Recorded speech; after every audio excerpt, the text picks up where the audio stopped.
అందరికీ నమస్కారం అండి. ఈరోజు చెప్పే కథ పేరు ఫలించిన ప్రేమ. ఇంకా కథలోకి వెళితే, నిర్మలంగా ఉన్న ఆకాశం, చాలా ప్రశాంతంగా ఉన్న పార్కు, చుట్టూ మొక్కలు, అక్కడక్కడ కూర్చోవడానికి కొన్ని బెంచీలు, చల్లని గాలి నెమ్మదిగా వీస్తోంది. ఆ గాలికి మొక్కలు లయబద్ధమైన నాట్యం చేస్తున్నట్లుగా తలలు అటూ ఇటూ ఆడిస్తూ ఊగుతున్నాయి. ఆ మొక్కలకున్న పూల సువాసనను వెదజల్లుతూ అవి కూడా ఊగుతున్నాయి. కొన్ని తుమ్మెదలు మకరందం కోసం ఊగుతున్న పూలకు అనుగుణంగా తుమ్మెదలు కూడా అటూ ఇటూ తిరుగుతూ వాలడానికి ప్రయత్నం చేస్తూ ఉన్నాయి. కొన్ని పూలపై వాలి మకరందాన్ని పీలుస్తున్నాయి. ఆ సుందర దృశ్యాన్ని ఒక బెంచీపై కూర్చుని ఆనందంగా చూస్తుండిపోయాడు సంతోష్. టైం చూసుకుని, ఇంకా ఎంతసేపు వెయిట్ చేయాలి, త్వరగా వస్తే బాగుండు మనసులో అనుకుంటున్నాడు. ఆమె రాక కోసం పార్కులో ఎదురు చూస్తున్నాడు సంతోష్. కాసేపటికి వచ్చింది మానస. సంతోష్ ఆమెని చూడగానే, ఈరోజు చాలా అందంగా కనిపిస్తుందే, తన తెలుపు ఈని ఛాయకు గులాబీ రంగు చుడీదార్ మరింత అందాన్నిచ్చింది అనుకుంటూ, ఓయ్ డిబిఎం, ఏంటి ఇంత లేటు? ఎంతసేపటి నుంచి వెయిట్ చేస్తున్నానో తెలుసా నీకోసం అన్నాడు సంతోష్. ఓయ్ సీఎం, ఏంటి? అవసరమైతే వెయిట్ చేయి, లేకపోతే మానేయ్. అయినా నువ్వు రమ్మని బ్రతిమాలితేనేగా వచ్చాను. నా పని మానేసి మరీ వస్తే ఆ మాత్రం వెయిట్ చేయలేవా అంది మానస. Okay, cool cool. అయినా ఈరోజు మెరిసిపోతున్నావేంటి? మానస సంతోష్ని ఎర్రగా చూస్తూ, ఇందాక డస్ట్బిన్ ముఖం అన్నావు, అంతలోనే నా ముఖం అందంగా మారిపోయిందా అంది. నిజం మేడం, చాలా అందంగా ఉన్నావు, హిహిహిహి అంటూ పళ్ళు బయటపెట్టి వెక్కిరిస్తూ నవ్వింది. ఇప్పుడు మరింత అందంగా ఉన్నావంటూ నవ్వాడు. ఓయ్ సీఎం, నీ అంత కాదులే, ఏదో నీ అభిమానం కొద్దీ పెట్టిన పేరు కదా సీఎం, పర్లేదులే అంటూ నవ్వాడు. సిగ్గులేదు? ఆ చెత్త ముఖానికి కాపీ కొట్టే ముఖము నువ్వును అంది. ఏదో నీ అభిమానం, నీ దయ వల్ల నన్ను సీఎంని చేసేశావు.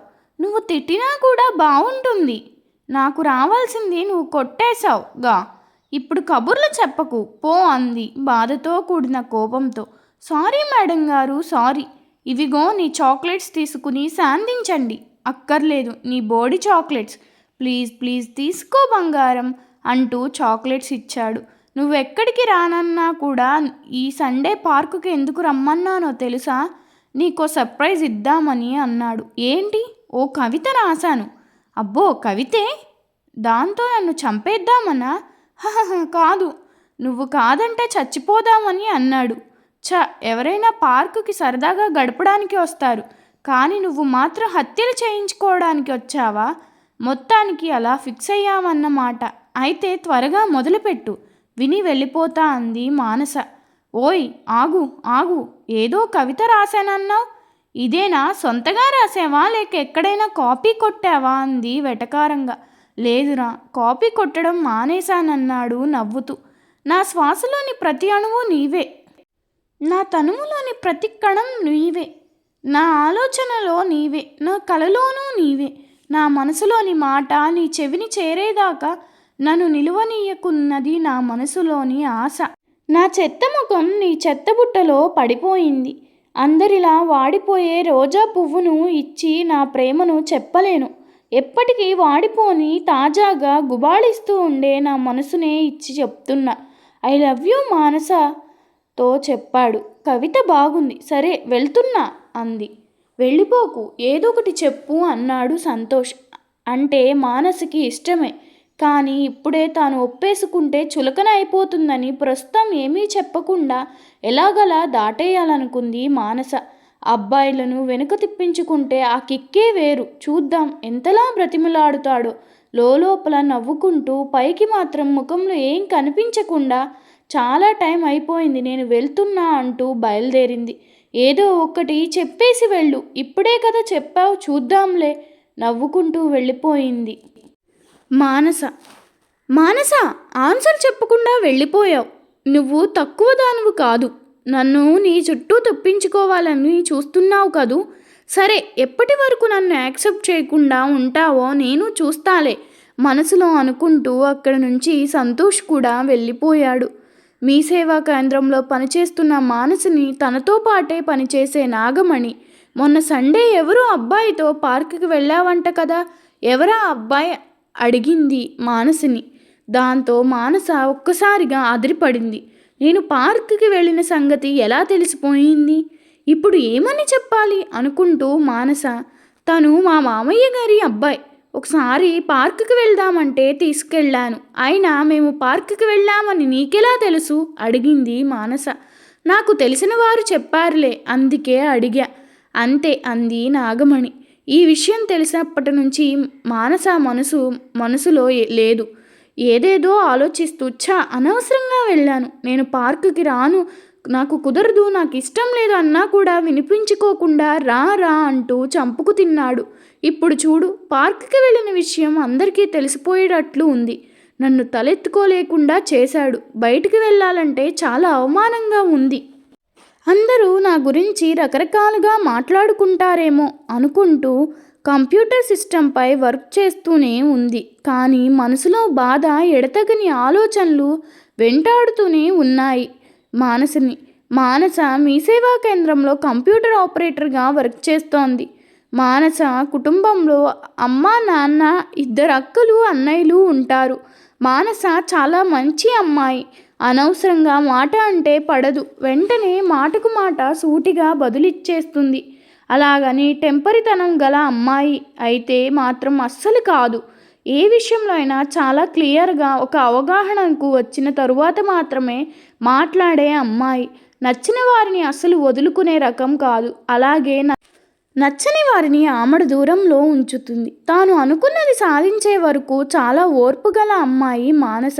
మానసకి తన కుటుంబం అంటే చాలా ఇష్టం. మానసకి సంతోష్ అంటే కూడా చాలా ఇష్టం. తన ప్రేమ వల్ల తన కుటుంబానికి చెడ్డ పేరు తెచ్చే విధంగా ఉండకూడదని, తన కన్న వాళ్ళకి ఎప్పుడూ దూరం కాకూడదని, తన ప్రేమను పెద్దవాళ్ళు ఒప్పుకునే వరకు ఎంతకాలమైనా వేచి ఉండాలని, తనకంటే పెద్దవాళ్ళు అయిన అక్కల పెళ్ళిళ్ళపై తన ప్రేమ తాలూకా ప్రభావం పడకూడదని, అక్కల పెళ్ళిళ్ళయ్యేంత వరకు మానస తన ప్రేమ విషయం బయటపడకుండా చాలా జాగ్రత్తగా ఆచితూచి అడుగులు వేస్తోంది. మానస సంతోష్ని ఎప్పటినుంచో ప్రేమిస్తోంది. కానీ ఆ విషయం సంతోష్కి ఎప్పుడూ చెప్పలేదు. కారణం తనకున్న లక్ష్యం, తన కుటుంబ పరిస్థితి. సాయంత్రం మీ సేవా కేంద్రం నుంచి ఇంటికి వచ్చింది మానస. అనుమానంగా, కాస్త భయంతో ఇంట్లో అందరి ముఖాలు ఒక్కసారి పరిశీలించింది.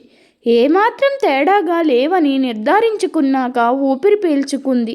ఇప్పటికైతే ఇంట్లో తెలియదు, కానీ తన ప్రేమ విషయం ఎవరికొకరి ద్వారా ఎప్పుడోకప్పుడు తెలిసిపోతుందనే భయం మాత్రం లేకపోలేదు మానస. అందుకే మరలా ఎప్పుడూ సంతోష్ని బయట కలవకూడదని గట్టిగా నిర్ణయించుకుంది. అది అప్పుడు వేసవికాలం. డిగ్రీ పరీక్షలు వ్రాసి కంప్యూటర్ నేర్చుకోవడానికి కంప్యూటర్ కోచింగ్ సెంటర్లో జాయిన్ అయ్యాడు సంతోష్. మొదటి బ్యాచ్లో కూర్చుని క్లాసులు వినేవాడు. సంతోష్కి జ్వరం రావడంతో కొన్ని రోజులు క్లాస్కి వెళ్ళలేకపోయాడు. దాంతో సంతోష్ని 2వ బ్యాచ్లో కొనసాగమని సార్ చెప్పడంతో సంతోష్ 2వ బ్యాచ్లో కూర్చుని క్లాసులకి వెళ్ళడం ప్రారంభించాడు. సంతోష్ 6 అడుగుల పొడవు, నవ్వుతూ ఉండే ముఖం, ఎప్పుడూ జోకులు వేస్తూ నవ్విస్తూ ఉండేవాడు. తెల్లని యోని ఛాయ, గుండ్రటి ముఖం, కాస్త పొట్టిగా ఉండే మానస కూడా అదే బ్యాచ్లో కంప్యూటర్ క్లాసులకు వెళ్తోంది.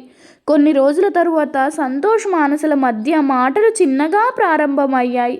మానస కోచింగ్ సెంటర్లో అబ్బాయిలెవరితో మాట్లాడేది కాదు. అబ్బాయిలంటేనో ఎందుకో చాలా దూరంగా ఉండేది. ఎప్పుడైనా మాట్లాడితే 2 మాత్రమే మాట్లాడేది. అందులో ఒకరు సంతోష్. అప్పుడప్పుడు ఏవైనా సందేహాలు వస్తే ఒకరిని ఒకరు అడిగి తెలుసుకునేవారు. కోచింగ్ పూర్తయ్యేసరికి మానస, సంతోషుల మధ్య సన్నిహిత్యం బాగా పెరిగింది. దాంతో ఒకసారి సంతోష్ తన ఇంట్లోని ల్యాండ్ ఫోన్ నెంబర్ని కూడా చెప్పాడు మానసకి. కోచింగ్ పూర్తయిన తరువాత ఎగ్జామ్ పెట్టారు. సంతోష్ తనకి వచ్చిన కొన్ని ప్రశ్నలకు జవాబులు రాసేసి కూర్చున్నాడు. యాదృచ్ఛికంగా సంతోష్ పక్కనే ఎగ్జామ్ రాస్తూ ఉన్న మానస ఖాళీగా కూర్చుని చూస్తున్న సంతోష్కి వ్రాసిన వాటిలో 3 జవాబులను రాసుకోమని చూపించింది మానస. రిజల్ట్స్ ప్రకటించిన తరువాత మానస చాలా బాధపడింది. మానసకి సెకండ్ ర్యాంక్ వచ్చింది. ఫస్ట్ ర్యాంక్కి సెకండ్ ర్యాంక్కి మార్కుల మధ్య వ్యత్యాసం కేవలం 3 మార్కులే కావడంతో చాలా బాధపడింది మానస. మానసకి సెకండ్ ర్యాంక్ వచ్చినందున బాధ కన్నా ఫస్ట్ ర్యాంక్ మిస్ అయిపోయిందన్న బాధే ఎక్కువగా ఉంది. మానసకి బాధ కలగడానికి కారణం తన దాంట్లోనే చూసి కాపీ కొట్టి రాసిన సంతోష్ ఫస్ట్ ర్యాంక్ రావడం. మానస అప్పుడు పడిన బాధే సంతోష్పై ప్రేమగా మారుతుందని ఊహించుకోలేకపోయింది. ఆ తరువాత మీ సేవా కేంద్రంలో కంప్యూటర్ ఆపరేటర్గా జాబ్లో జాయిన్ అయ్యింది. మానస సంతోష్ MBAలో జాయిన్ అయ్యాడు. సంతోష్ అమ్మా నాన్న, అన్నయ్య, చెల్లి, నానమ్మ ఇది సంతోష్ యొక్క కుటుంబం. సంతోష్ వాళ్ళ నాన్నగారు హై స్కూల్ టీచర్. అమ్మకి ఆరోగ్యం సరిగ్గా లేదు. ప్రతి చిన్న విషయం కూడా ఎక్కువ ఆలోచించి చాలా కంగారు పడిపోతుంటుంది. అన్నయ్య MCA చేసి జాబ్ ట్రయల్లో ఉన్నాడు. మానస కాయిన్ బాక్స్ నుంచి సంతోష్ ఇంట్లోని ల్యాండ్ ఫోన్కి కాల్ చేసి అప్పుడప్పుడు సంతోష్తో మాట్లాడేది. అప్పుడప్పుడు మాట్లాడడం ప్రారంభించిన వాళ్ళిద్దరూ రోజూ మాట్లాడుకోవడం వరకు వచ్చింది. ఒకరి విషయాలు ఒకరికి చెప్పుకుంటూ ఉండేవారు. ఇంట్లో వాళ్ళకి అనుమానం కలగకుండా వేరొక అబ్బాయితో మాట్లాడుతున్నట్టుగా ఏరా ఒరే అదే కాదే కాహా అలాంటి మాటలతో మాట్లాడేవాడు సంతోష్. రోజు ఫోన్లో మాట్లాడుకుంటూ ఉన్నప్పటికీ ఎప్పుడైనా మానసును చూడాలనిపిస్తే మాత్రం మీ సేవా కేంద్రం దగ్గరకు వెళ్ళి ఒక్కొక్కసారి బయట నుంచే మానసును చూసి వెళ్ళిపోయేవాడు సంతోష్. ఒకసారి ఎవరికి అనుమానం రాకుండా ఉండేలా ఏదో పని మీద వెళ్తున్నట్లుగా వెళ్ళి మానసుతో మాట్లాడి వెళ్ళిపోయేవాడు. ఆ విధంగా మానస్ సంతోష్ల మధ్య చాలా గాఢమైన అనుబంధం ఏర్పడిపోయింది. ఫోన్లో నిక్నేమ్స్తో పిలుచుకోవడం, జోకులేసుకోవడం, ఒకరిని ఒకరు తిట్టుకోవడం, ఏడిపించుకోవడం, బుజ్జగించుకోవడం, ఆ విధంగా ఒకరిపై ఒకరి ప్రేమ ముదిరి పాకాన పడినట్లుగా మాట్లాడుకోవడమే కానీ ప్రేమిస్తున్నానని ఒకరిని ఒకరు అప్పటి వరకు చెప్పుకోనే లేదు. సంతోష్ ఫోన్లో తరచుగా మాట్లాడడం నానమ్మ చూసినా పట్టించుకునేది కాదు. చెల్లికి అమ్మకి మాట్లాడుతున్నట్టు తెలిసినా ఎవరితోనో అబ్బాయితోనో మాట్లాడుతున్నాడు అనుకునేవారు. సంతోష్ మానసుని ప్రేమిస్తున్నట్లు చెప్పడానికి సిద్ధమయ్యాడు. అందుకే సంతోష్ మానసుకి ఫోన్ చేసి పార్కుకి రమ్మని చెప్పాడు. అక్కడ పార్కులో సంతోష్ మానస ప్రేమిస్తూ చెప్పేశాడు. మానస కూడా సంతోష్ని ప్రేమిస్తుందని సంతోష్కి తెలుసు.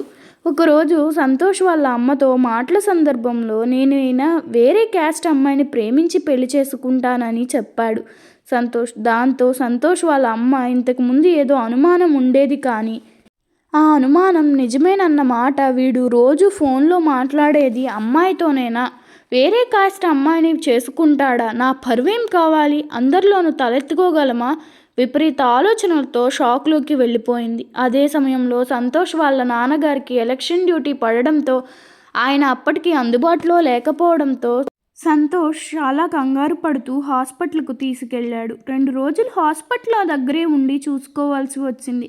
ఇంత చిన్న విషయానికి అమ్మలా అంతలా రియాక్ట్ అయింది.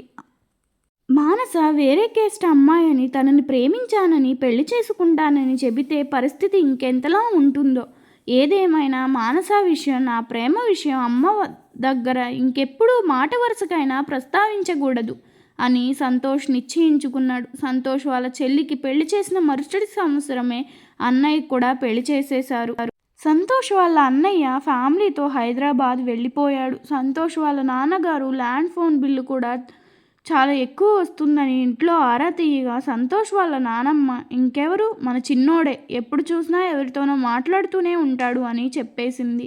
సంతోష్ని తండ్రి నిలదీయడంతో తన ప్రేమ విషయం ఇంట్లో వాళ్ళకి ఎలా చెప్పాలో తెలియక కొట్టుమిట్టాడుతున్న సమయంలో ఇలాంటి ఒక సందర్భం కోసం ఎదురు చూస్తున్నట్లుగా సంతోష్ తన ప్రేమ విషయాన్ని చెప్పేశాడు. సంతోష్ వాళ్ళ నాన్నగారు వేరే క్యాస్ట్ అమ్మాయిని పెళ్లి చేసుకోవడానికి ససేమేరా అస్సలు కుదరదని కరాఖండిగా చెప్పేసి అన్నయ్య మరదలని నీకు అడగాలనుకుంటున్నాము, అమ్మాయిని చేసుకోవాల్సిందేనని, ప్రేమించిన అమ్మాయిని మర్చిపోమని గట్టిగా వార్నింగ్ ఇచ్చారు. మానస వాళ్ళింటి కూడా మానస ప్రేమ విషయం తెలిసిపోతుంది. మానస తల్లిదండ్రులు కూడా మానస ప్రేమ ఒప్పుకోవడానికి ఇష్టపడరు. కానీ మానస ఇంకా పెళ్లి కాని తన అక్కలను దృష్టిలో పెట్టుకుని ఏమీ మాట్లాడకుండా ఉండిపోతుంది.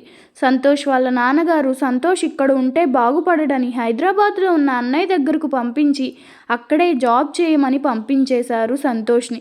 ఎంత దూరం వెళ్ళినా సంతోష్ మానసలు ఫోన్లో మాట్లాడుకుంటూ ఉండేవారు. మానస పెద్దక్కకు పెళ్లి చేసేశారు. రెండవ అక్కకి పెళ్లి సంబంధాలు చూస్తూ ఉన్నారు. సంతోష్ వాళ్ళ నాన్నగారు సంతోష్కి ఎన్ని సంబంధాలు చూసినా ప్రతిదాన్ని వద్దు అని చెప్పడంతో చేసేదేమీ లేక సంతోష్ ప్రేమించిన అమ్మాయిని ఎలా ఉంటుందో ఒకసారి చూడాలని సంతోష్ చెప్పిన వివరాల ప్రకారం మీ సేవా కేంద్రానికి వెళ్ళారు. అమ్మాయి పొట్టిగా ఉందని, సంతోష్కి తగిన జోడీ కాదని ఒప్పించే ప్రయత్నం చేయగా సంతోష్ మాత్రం మానసనే పెళ్లి చేసుకుంటానని చెప్పాడు. సంతోష్ వాళ్ళ నాన్నగారు మానసతో కూడా మాట్లాడినప్పుడు ఇద్దరికీ ఒకరిపై ఒకరి ప్రేమ ఉన్నట్లు అర్థమై వాళ్ళ ప్రేమను ఒప్పుకుంటారు. సంతోష్ వాళ్ళ అమ్మను కూడా నెమ్మదిగా తండ్రి ఒప్పించాడు.